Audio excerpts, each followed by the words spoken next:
The News for Jack's I-Team getting results. Vehicle repossessions have become big business in Northeast Florida. And when the repo company takes a car, they also take personal possessions left inside. Things like wallets, credit cards, medication, even firearms. The I-Team was called after one woman was told she had to wait nearly a month to retrieve her purse.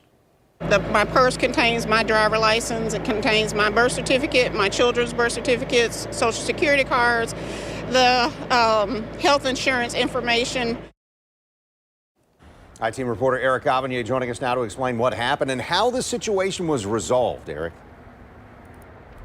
Well, Kent, she was not the only one dealing with this dilemma. In fact, while we were there speaking with the manager of that repo company, City Councilwoman Jacoby Pittman arrived on scene after she said she had received several phone calls about similar complaints. Now, to be completely fair and transparent, this is not about bashing the repo company, especially after the manager explained to us in full detail why it may take so much longer for some people to retrieve their personal items.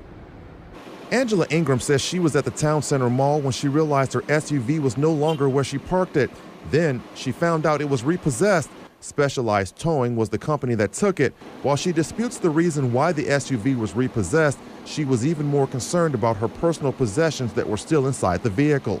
And what they're telling me is that I have to wait an entire month to December 27th just to retrieve my ID, my driver's license, my kid, my son's, which is an infant, his car seat. B. Coker was facing a similar dilemma after her SUV was repossessed in Columbia County. It was taken outside a hotel she was residing in. We're in temporary housing due to hurricane damage, and so I have all of my legal papers, my financial papers, they're in the vehicle because I don't have a safe in the hotel room.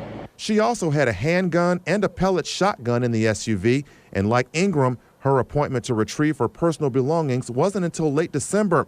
The manager of Specialized Towing was not willing to do an on-camera interview to explain why people had to set up an appointment to retrieve their belongings, but off-camera, he allowed me to come onto the property where he showed me hundreds of cars that have been repossessed and the difficulty in processing each car as more cars keep coming in every 10 to 15 minutes. The manager says the reason why the current process is in place because they repossess a lot of cars every week, so much so that he says it's almost impossible to just allow anyone to come in to claim their personal items without an appointment. A lot of it has to do with ensuring the safety of his employees. He says some people are so upset over having their vehicle repossessed that they resort to gun violence. This is video of one of his employees being shot at while repossessing a car.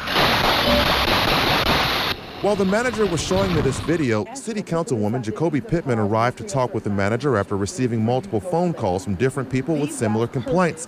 The manager gave her a tour of the place and explained to her the same thing he explained to me about the process of retrieving personal items. You can sit it right down here. He also listened to her plea of helping the women get their wallets back. He allowed it to happen and also allowed Ingram to retrieve her children's baby seats. I was allowed to walk out with Coker's firearms minus the ammunition, which was required to remain in the vehicle.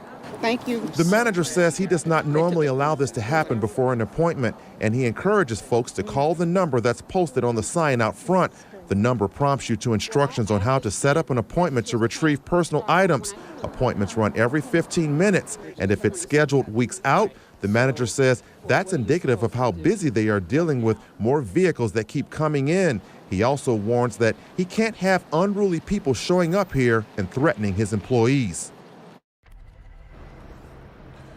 Now, perhaps an even bigger picture here is the fact that more and more people are falling on hard times and finding it even more difficult to make those, or shall I say, keep up with those car payments. Now, should you find yourself in the similar kind of situation, the best thing you can do is to definitely keep up that communication with your bank so that there are no surprises. Reporting live, Eric Avanier, Channel 4, the local station.